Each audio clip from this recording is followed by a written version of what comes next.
बिस्मिल्लाहिर्रहमानिर्रहीम अस्सलाम वालेकुम। Today we are going to discuss about transcription. तो ट्रांसक्रिप्शन एक ऐसा प्रोसेस है जिसमें डीएनए से सिंगल स्ट्रैंडेड आरएनए बनता है। उस प्रोसेस को क्या कहते हैं? ट्रांसक्रिप्शन कहते हैं।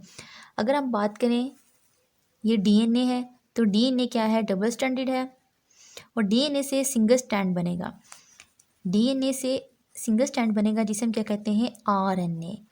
और इस प्रोसेस को हम क्या बोलेंगे? ट्रांसक्रिप्शन बोलेंगे। अब ये जो सिंगल स्ट्रैंड है, ये क्या है? ये सिंगल स्ट्रैंड मैसेंजर आरएनए कहलाएगा। अब इस डीएनए से मैसेंजर बनने में जो एंजाइम इन्वॉल्व था वो क्या था? वो आरएनए पॉलीमरेज। आरएनए पॉलीमरेज को देख लेते हैं। आरएनए पॉलीमरेज एंजाइम क्या है? आरएनए पॉलीमरेज अगर हम प्रोकैरियोट्स में बात करें तो एक ही किस्म का एंजाइम, ठीक है। आरएनए पॉलीमरेज एक ही किस्म का एंजाइम तीनों किस्म की आरएनएज की टाइप्स को बनाएगा, ठीक है। चाहे वो राइबोसोमल है, चाहे वो मैसेंजर है, चाहे वो ट्रांसफर है, तो तीनों किस्म के आरएनएज को एक ही आरएनए पॉलीमरेज एंजाइम बनाएगा। अगर हम यूकैरियोट्स की बात करें तो यूकैरियोट्स में 3 तरह के हमें आरएनए पॉलीमरेज एंजाइम रिक्वायर्ड होंगे। वो क्या करेंगे? 3 तरह के आरएनएज को बनाएंगे। अगर हम बात करते हैं आरएनए पॉलीमरेज 1 की, तो ये क्या करेगा? ये राइबोसोमल आरएनए को बनाएगा। इसी तरह अगर हम बात करते हैं आरएनए पॉलीमरेज 2 एंजाइम की, तो वो मैसेंजर आरएनए को बनाएगा। इसी तरह अगर हम बात करें आरएनए पॉलीमरेज 3 की, तो वो क्या करेगा? वो ट्रांसफर आरएनए को बनाएगा। तो अब हमें क्या हुआ? 3 डिफरेंट तरह के आरएनए पॉलीमरेज एंजाइम रिक्वायर्ड हुए। उन्होंने क्या किया? 3 डिफरेंट तरह के आरएनए टाइप्स को बनाया। तो आप इसको सिंपल किस की से याद रख सकते हो? RMT, R for ribosomal RNA, M for messenger RNA and T for transfer RNA. तो ये आपके लिए एक सिंपल सी की है, हम इसको इस तरह से याद रख सकते हैं। हम आरएनए पॉलीमरेज के स्ट्रक्चर को डिस्कस करते हैं। तो अगर हम बात करें आरएनए पॉलीमरेज की, तो आरएनए पॉलीमरेज में 4 साइट्स होती हैं, एक अल्फा, 2 बीटा और एक सिग्मा फैक्टर। सिग्मा फैक्टर का बड़ा इंपॉर्टेंट रोल होता है। सिग्मा फैक्टर क्या करता है? ये आरएनए पॉलीमरेज एंजाइम को उठा के डीएनए के ऊपर बाइंड करवाता है, अटैच करवाता है। और जब अटैच हो जाती है ट्रांसक्रिप्शन, आप ये कह सकते हो कि सिग्मा फैक्टर ट्रांसक्रिप्शन प्रोसेस को स्टार्ट करवाता है। जैसे ट्रांसक्रिप्शन प्रोसेस स्टार्ट होता है तो ये सिग्मा फैक्टर यहाँ से रिलीज हो जाता है। पीछे जो ये रिमेनिंग एंजाइम के पार्ट बचते हैं वो क्या करते हैं? ट्रांसक्रिप्शन के प्रोसेस को कंप्लीट करते हैं। अब आरएनए पॉलीमरेज ये नहीं है कि जहाँ दिल करेगा जाके बाइंड कर जाएगा डीएनए के ऊपर, नो। बल्कि क्या होते हैं? स्पेसिफिक साइट्स होते हैं जिन्हें हम क्या कहते हैं? प्रोमोटर साइट्स कहते हैं। तभी हम वो डिस्कस करते हैं। तो जब हम बात करें ट्रांसक्रिप्शन की, तो ट्रांसक्रिप्शन के भी 3 फेजेस होते हैं।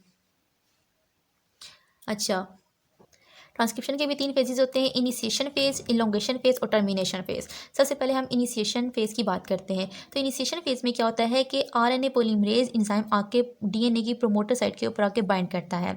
अभी आपके पास डीएनए के 2 स्ट्रैंड हैं। अब डीएनए के ऊपर एक स्पेसिफिक सीक्वेंस प्रेजेंट होता है जहाँ पे आके आरएनए पॉलीमरेज बाइंड करेगा।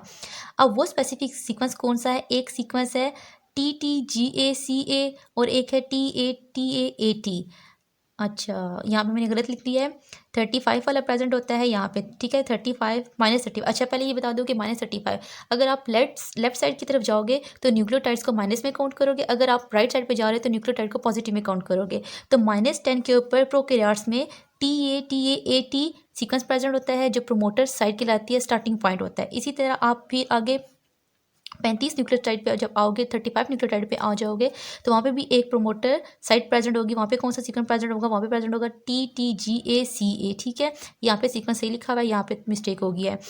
तो इसी तरह का हम यूकैरियोट्स की बात करें तो यूकैरियोट्स में -25 के ऊपर TATAAT सीक्वेंस प्रेजेंट होगा। मीन के वहाँ पे कौन सा स्टार्टिंग पॉइंट कौन सा होगी, प्रोमोटर साइट कौन सी होगी? वो सीक्वेंस है TATAAT।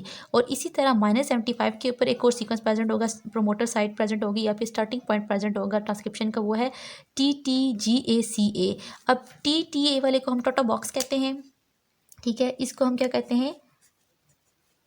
टोटा बॉक्स। और इसको हम कहते हैं कैट बॉक्स, ठीक है। ये इनके नाम है। तो यहाँ पे क्या हो गया है? इनिशिएशन फेज स्टार्ट हो गया है। अब नेक्स्ट आ जाता है इलोंगेशन। तो इलोंगेशन में क्या होता है?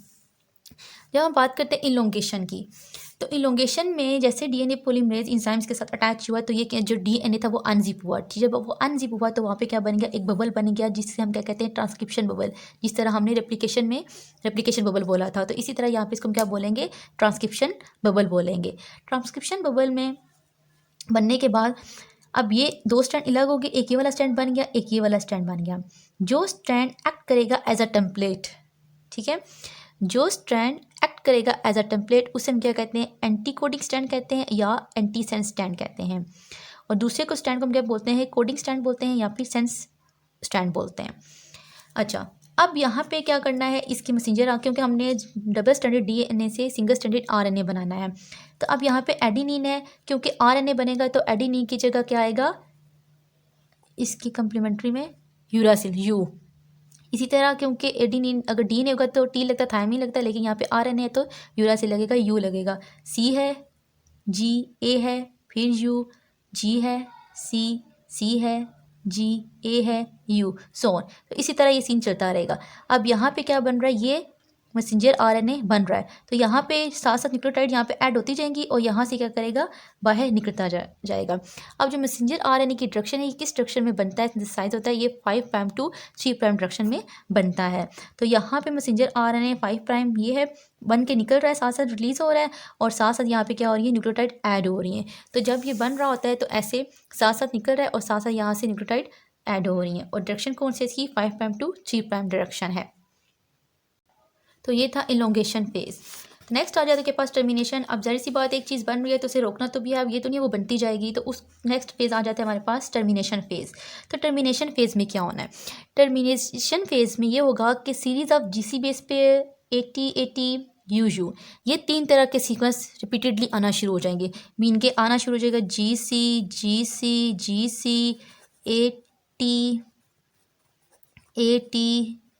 80 यू। अब जब ये रिपीटेडली सीक्वेंस आएगा तो डैट्स मीन ये क्या होगा, स्टॉप सिग्नल होगा। ठीक है, जब जी सी 80 यू सिग्नल आना शुरू हो जाएंगे तो डैट्स मीन ये क्या होगा, स्टॉप सिग्नल होगा। तो जब ये सीक्वेंस आएगा तो वो स्टॉप सिग्नल कहलाएगा। तो वहाँ पे जो मैसेंजर आरएनए बन रहा होता है वो अपनी शेप को चेंज कर लेता है, वो लूप बना लेता है। ठीक है, इस तरह का वो क्या कर लेता है, लूप बना लेता है। इसको हम क्या कहते हैं, जीसी हेयर पिन, क्योंकि यहाँ पे अब यहाँ पे जीसी वाला पेड़ बन जाता है, तो इसी वजह से हम इसको क्या कहते हैं, जीसी हेयर पिन कहते हैं। तो जैसे ही ये वाला सीक्वेंस आएगा तो डायरेक्ट मीन ये स्टॉप सिग्नल आ गया, तो वहाँ पे मैसेंजर आरएनए क्या करता है, अब एक लूप बना लेता है जिसे हम क्या कहते हैं, GC hairpin. GC hairpin क्यों कहा, क्योंकि अब यहाँ पे रिपीटेडली कौन सा सीक्वेंस आया, जीसी 80 यू वाला सीक्वेंस आ गया। तो इस तरह जो है मैसेंजर आरएनए फिर बनना बन। अब यहाँ पे मैसेंजर आरएनए बन गया। अब जो मैसेंजर अगर हम प्रोकैरियोट्स की बात करें तो प्रोकैरियोट्स में न्यूक्लियस नहीं प्रेजेंट होता, तो इस वजह से मैसेंजर आरएनए डायरेक्टली साइटोप्लाज्म में रिलीज़ कर दिया जाता है। लेकिन अगर हम यूकैरियोट्स की बात करें तो यूकैरियोट्स में अगर हम यूकैरियोट्स की बात करें तो यूकैरियोट सेल में क्या प्रेजेंट है, न्यूक्लियस प्रेजेंट है और ये डबल स्टैंडर्ड डीएनए है, और यहाँ पे आपके पास क्या बन गया, मैसेंजर आरएनए बन गया। तो अब इसने साइटोप्लाज्म में रिलीज़ होना है, क्योंकि अब इसने किसके पास जाना है, राइबोसोम के पास जाना है, और वहाँ पे जाके प्रोटीन बनानी है। तो मैसेंजर आरएनए क्या करेगा, जब साइटोप्लाज्म में रिलीज़ होगा तो यहाँ पे बहुत सारे क्या प्रेजेंट है, एंजाइम प्रेजेंट है, न्यूक्लियस और फॉस्फेटेज, जो कि क्या करेंगे, इस मैसेंजर आरएनए को डिस्ट्रॉय कर देंगे। ठीक है, अब मैसेंजर क्योंकि न्यूक्लियस यूकैरियोट्स में न्यूक्लियस प्रेजेंट है, तो न्यूक्लियस से जब साइटोप्लाज्म में मैसेंजर आरएनए आएगा तो साइटोप्लाज्म में न्यूक्लियस और फॉस्फेटेज एंजाइम प्रेजेंट हैं जो न्यूली सिंथेसाइज्ड मैसेंजर आरएनए को डिस्ट्रॉय कर सकते हैं। अब क्या होगा, फिर हम इसके अंदर कुछ मॉडिफिकेशन ले आते हैं। मॉडिफिकेशन कैसे लाते हैं, क्योंकि हमारे पास उन्हें बात की थी कि 5 प्राइम टू 3 प्राइम क्या बनता है, मैसेंजर आरएनए बनता है, इसकी डायरेक्शन ये होती है। तो हम 5 प्राइम एंड के ऊपर एक कैप बना के लगा देते हैं जिसे हम क्या कहते हैं, 7 मिथाइल जीटीपी। जिस तरह एटीपी होती है एडिनोसिन ट्राइफॉस्फेट, इसी तरह जीटीपी होती है गुआनोसिन ट्राइफॉस्फेट, और इसके 7 पोजीशन पे मिथाइल ग्रुप लगा देते हैं, इसलिए हम क्या कहते हैं, 7 मिथाइल जीटीपी। तो हम ये क्या करते हैं, ये 5 एंड के ऊपर मॉलिक्यूल लगा देते हैं एक, और दूसरी जो आपके पास होती है 3 एंड पे हम क्या करते हैं, पोली ए टेल से मुराद ये है कि हम वहाँ पे बहुत सारे एडिनिन लगा लेते हैं। जब हम पोली ए टेल और 7 मिथाइल जीटीपी लगा लेते हैं तो जो न्यूक्लियस और फॉस्फेट जो दूसरे तीसरे एंजाइम है वो क्या करते हैं, वो भी इस मैसेंजर आरएनए को अफेक्ट नहीं करते।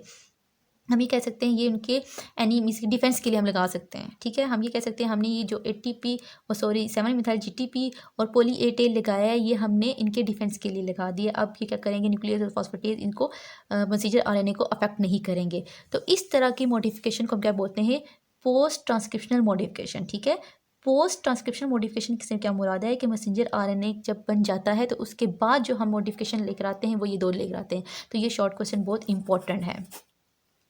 होप सो आपको आज का लेक्चर समझ आ गया होगा। दुआ में याद रखिएगा। अल्लाह हाफिज़।